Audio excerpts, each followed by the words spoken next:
Praise the lord. ప్రతిరోజు అనుదిన వాక్యం ద్వారా మీరెంతగానో బలపడుతున్నారని నేను ఆశిస్తున్నాను. అలాగే మీరు కనుక మన యూట్యూబ్ ఛానల్ని క్రొత్తగా వీక్షిస్తున్నట్లయితే మన యూట్యూబ్ ఛానల్ని సబ్స్క్రైబ్ చేయండి, ఇతరులకు షేర్ చేయండి.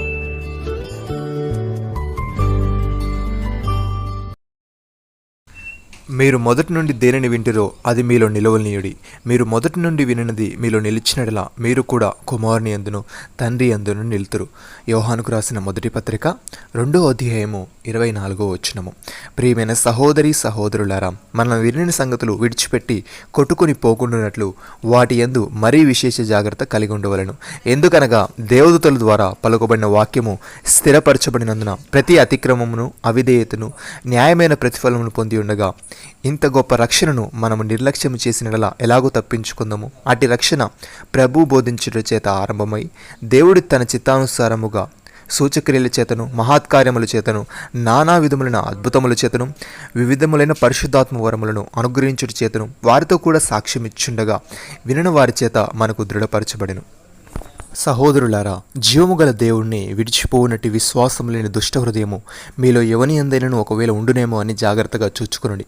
నేడు మీరు ఆయన శబ్దం విన్నెడల కోపం పుట్టించినప్పటి వలె మీ హృదయములను కఠినపరచుకొనకూడని ఆయన చెప్పెను గనుక పాపం వలన కలుగు భ్రమచేత మీలో ఎవడును కఠినపరచబడకుండానట్లు నేడు అనబడు సమయముండగానే ప్రతి దినము ఒకరికొకడు బుద్ధి చెప్పుకోడి.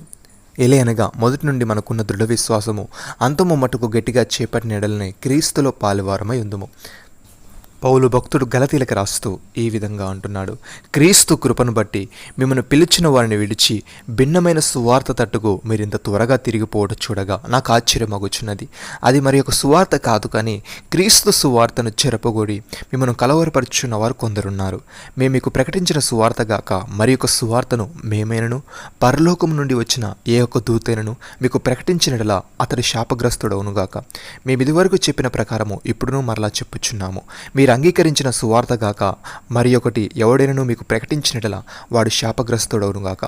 నేనిప్పుడు మనుషుల దయను సంపాదించుకొని చూచుచున్నానా, దేవుని దయను సంపాదించుకొని చూచుచున్నానా? నేను మనుషులను సంతోషపెట్టు కోరుచున్నానా? నేను ఇప్పటికీ మనుషులను సంతోషపెట్టువాడనైతే క్రీస్తు దాసుడను కాకపోదును.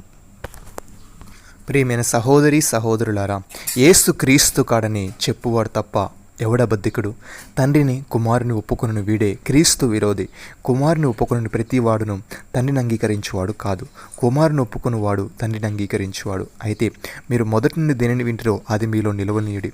మీరు మొదటి నుండి విన్నది మీలో నిలిచినలా మీరు కూడా కుమారుని యందును తండ్రి యందును నిలుతురు.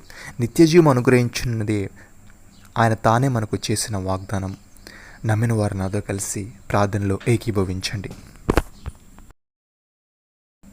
మమ్మల్ని మికిలిగా ప్రేమిస్తున్న మా ప్రియ పరలోకపు తండ్రి, మేము మొదటి నుండి వినినది మాలో నిలిచినలా మేము కూడా నీ యందు నిలుతుమని, నిత్యజీవం అనుగ్రహించినదే నీవు మాకు చేసిన వాగ్దానమని నీవు తెలియజేశావు.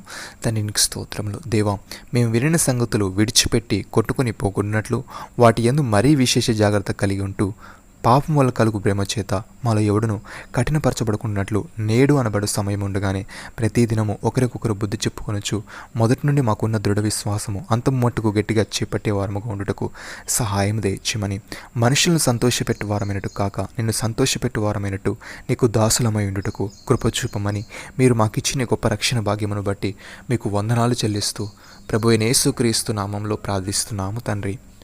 ఆమేన్.